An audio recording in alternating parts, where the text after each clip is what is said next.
नमस्कार, आप देख रहे हैं 4 PM। मैं हूं आपके साथ सिमरन।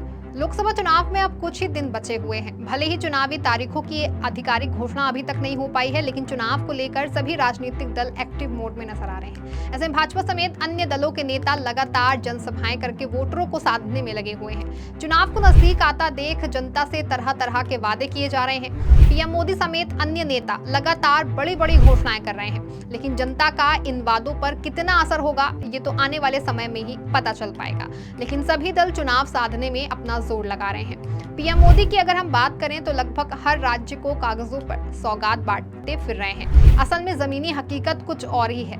खैर, पीएम मोदी एक तरफ जहां हर राज्य में दौरे कर रहे हैं, वहीं मणिपुर जैसे राज्यों की तरफ झांक कर भी नहीं देख रहे हैं। इतना ही नहीं, पीएम मोदी देश के किसानों के मुद्दों पर भी चुप्पी साधे बैठे हुए हैं। अब भले ही चुनावी माहौल को बनाने के लिए लोगों से कागजी वादे करते फिर रहे हों, लेकिन जनता का रुख इस बार कुछ और ही नजर आ रहा है। क्योंकि एक तरफ पीएम मोदी और भाजपा जहां अमीरों की जेबें भरने में लगे हुए हैं, वहीं कांग्रेस नेता राहुल गांधी लगातार देश की जनता के बीच पहुंच रहे हैं, उनकी बातें सुन रहे हैं। राहुल गांधी देश में फैली बेरोजगारी, महंगाई और भ्रष्टाचार जैसे मुद्दों को लगातार उठा रहे हैं। इतना ही नहीं, देश में इन दिनों जातीय जनगणना का मुद्दा भी चर्चा में बना हुआ है।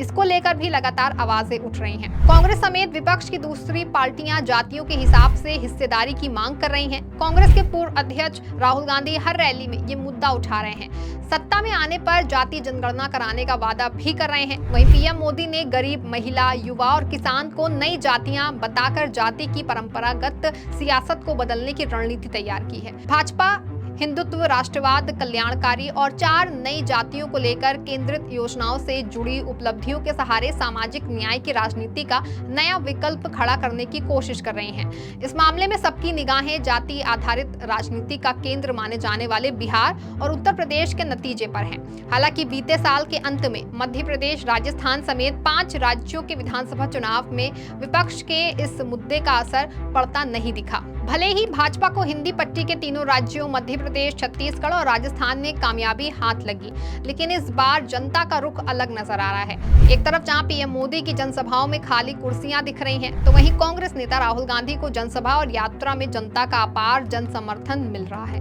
बता दें कि हिंदी पट्टी से जुड़े दल सामाजिक न्याय की राजनीति के बहाने आरक्षण से जुड़े सवालों को उठाते रहे हैं। आजादी के बाद पहली बार कांग्रेस सामाजिक न्याय की राजनीति कर खुलकर सामने आई है। उसे लगता है कि वो इसी मुद्दे के सहारे हिंदी पट्टी में अपना पुराना आधार खड़ा कर सकती है।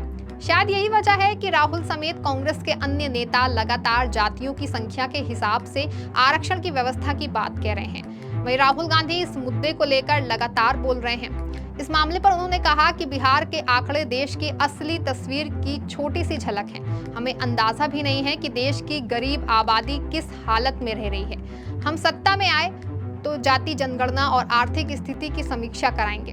50% आरक्षण की सीमा को उखाड़ फेंकेंगे। ये कदम देश का एक्सरे करेगा और सभी को सही आरक्षण अधिकार और हिस्सेदारी देगा। वहीं कांग्रेस नेता राहुल गांधी लगातार किसानों को गारंटियां दे रहे हैं, साथ ही कर्ज माफी जैसे मुद्दों को लेकर भी केंद्र सरकार को घेर रहे हैं। आपको चारों ओरों से घेरा जाता है, आपको सही दाम नहीं दिया जाता, नुकसान होता है तो बीमा का पैसा नहीं दिया जाता, जीएसटी लगा दी, कर्जा माफ नहीं होता। तो अगर मैं यहां कहूं कि भैया हम आपके लिए एक काम करेंगे और आपकी समस्या हल हो जाएगी, वो गलत होगा। अगर आपको चारों ओर से घेरा जा रहा है तो दवाई भी चारों ओर से लगानी पड़ेगी। तो दवाई क्या है? और यह भी शुरुआत है। सबसे पहले अगर हिंदुस्तान के सबसे अमीर लोगों का कर्जा माफ हो सकता है, पैसा आपका है, जितनी जीएसटी आप देते हो उतनी जीएसटी अदानी देते हैं। आपने ये शर्ट खरीदी, 1000 रुपए के लिए आपने खरीदी, 18% आप दोगे, वही अदानी देगा। उसने 1000 रुपए की शर्ट खरीदी, उतनी ही जीएसटी देगा। हिंदुस्तान की सरकार का पैसा कहां से आता है? जीएसटी से आता है। सबसे ज्यादा कौन देता है? किसान देता है, मजदूर देता है, छोटा दुकानदार देता है, बेरोजगार युवा देता है। तो अगर 16 लाख करोड़ रुपए उनका कर्जा माफ हो सकता है तो आपका भी कर्जा माफ होगा। या तो आप उनका मत कीजिए, या सरकार को कहना चाहिए देखिए अगर किसान का कर्जा माफ नहीं होता है तो अरबपतियों का भी नहीं होगा, मगर अगर अरबपतियों का 24 साल का कर्जा माफ, आपका 24 साल का कर्जा माफ किया जा सकता है तो आपका भी होगा। तो पहली दवाई यह है। दूसरी दवाई जो यहां आप जानते हो, किसान को सही दाम नहीं मिलता, किसी भी स्टेट में नहीं मिलता।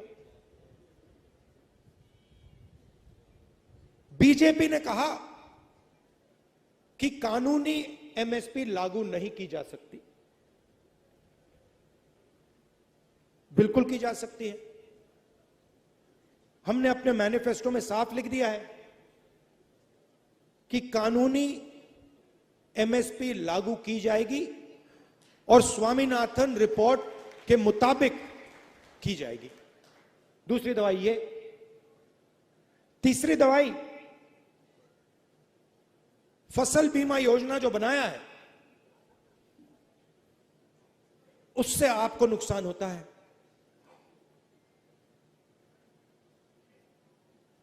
15-16 कंपनियां हैं, उनको सरकार बीमा योजना का पैसा देती है। आप लिस्ट चाहते हो, मैं आपको लिस्ट दे दूंगा।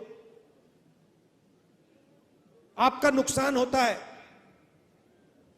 आंधी आती है, तूफान आता है, बारिश आती है, पानी गिरता है, नुकसान होता है। आपको कहते हैं भैया आपको कॉम्पेंसेशन नहीं मिलेगी, वो आपको मुआवजा नहीं देंगे। तो तीसरी दवाई, फसल बीमा योजना को रीस्ट्रक्चर करना। फसल बीमा योजना का काम आपकी रक्षा करने का है, उद्योगपतियों की रक्षा करने का नहीं है।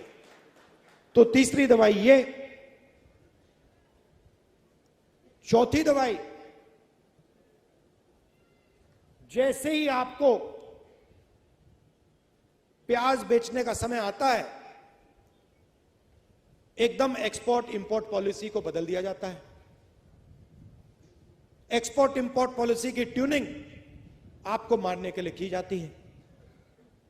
तो अगर हमारी सरकार आएगी, एक्सपोर्ट इंपोर्ट पॉलिसी से आपकी रक्षा होगी, आपकी प्राइस की रक्षा होगी, आपका जो दाम है एक्सपोर्ट इंपोर्ट पॉलिसी उसकी रक्षा करेगी। राहुल गांधी को मिल रहा जनता का समर्थन और उनकी इन नीतियों से घबराकर भाजपा कांग्रेस को रोकने की हर तरफ से कोशिश कर रही है। यहां तक कि कांग्रेस के कई सारे अकाउंट को भी सीज कर दिया गया है। इस मामले पर कांग्रेस अध्यक्ष मल्लिकार्जुन खड़गे ने भाजपा पर गंभीर आरोप लगाए हैं। खड़गे का कहना है कि कांग्रेस ने जिन बैंक खातों में डोनेशन से मिला पैसा रखा था, उन अकाउंट को भाजपा सरकार ने फ्रीज कर दिया है। साथ ही उन्होंने क्या कुछ कहा, वीडियो में देखिए। जो रीजनेबल कानून से हमने जो डोनेशन कलेक्ट किए थे और हर पार्टी करती है, तो अब वो हमारे पार्टी का अकाउंट्स बंद कर दिए और इलेक्शन है, अब चल रहा है। अगर हमारे 200-300 करोड़ रुपए बंद कर दिए तो इलेक्शन कैसा करना है। और उसके अलावा हमारा 4 अकाउंट है, यूथ कांग्रेस का उन्होंने सीज किया, बंद किया, महिला कांग्रेस का किया, दिल्ली का किया, AICC का किया। हर अकाउंट अगर बंद करे तुम और बैंकों से चेक ऑनर नहीं करने दिए तो इलेक्शन ये फेयर इलेक्शन होता है। दरअसल कांग्रेस पार्टी को इनकम टैक्स डिपार्टमेंट ने 13 फरवरी को 105 करोड़ के बकाया टैक्स की वसूली के लिए नोटिस भेजा था। डिपार्टमेंट ने कांग्रेस पर 210 करोड़ का जुर्माना लगाया और बैंक खाते फ्रीज कर दिए थे। इसी के खिलाफ कांग्रेस नेता और वकील विवेक तनखा ने दिल्ली हाईकोर्ट में याचिका लगाई, जिसे कोर्ट ने कांग्रेस के बैंक खाते पर आईटी एक्शन को रोकने की याचिका खारिज कर दी है। फिर इस विषय पर कांग्रेस कोषाध्यक्ष अजय माकन ने भी भाजपा सरकार पर गंभीर आरोप लगाया था और कहा था कि ये सब भाजपा सरकार ने जानबूझकर करवाया है। खैर, आज जिस तरह का माहौल बना दिया गया है, ऐसे में एक बात तो साफ है कि भाजपा चुनाव जीतने के लिए किसी भी हद तक जा सकती है। अब मौजूदा समय में सभी दल वोटरों को साधने में लगे हुए हैं, लेकिन अब इन सारे वादों का असर जनता पर कितना पड़ता है ये तो आने वाला समय ही तय करेगा। लेकिन एक बात तो साफ है कि जनता इस बार भाजपा को नापसंद कर रही है। तो ये देखना होगा कि भाजपा द्वारा विपक्षी दलों को रोकने की जो कोशिश की जा रही है, ये कितना काम आएगी और इसका कितना फायदा भाजपा को मिलेगा। लेकिन इस सियासी हो हल्ले से एक बात तो तय है कि इस बार का चुनाव काफी खास होने वाला है। फिलहाल के लिए इस खबर में बस इतना ही। तब तक के लिए आप देखते रहें 4 PM। धन्यवाद।